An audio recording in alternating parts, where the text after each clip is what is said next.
Nagsagawa ang Office of the Vice President for Research Extension, Planning and Development o OVP-REPD ng magkasunod na caravan na ginanap noong March 3 sa PUP Quezon City at March 17 sa PUP Bataan. Kasamang opisyal ng PUP, pinangunahan ang caravan ng iba't ibang opisina sa ilalim ng OVP-REPD tulad ng Research Extension Management Office, Institute for Data and Statistical Analysis Office at Intellectual Property Management Office. Dinaluhan ng programa ng mga guro, opisyal at kawani ng mga nasabing branches.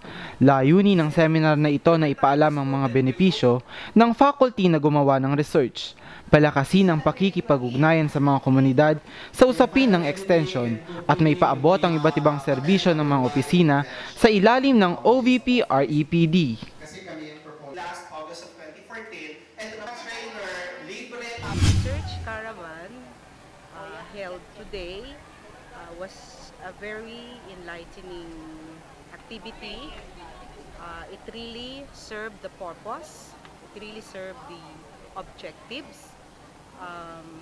The participants were enlightened and clarified of all or many things about research and extension services. Sa ikatlong caravan, patungo naman ang kinatawan ng OVP-REPD sa PUP Lopez, Quezon sa April 16, 2015 para ipagpatuloy ang caravan sa iba pang branches at campuses ng PUP. Para sa The Observer Flash Online, Charlie Puno.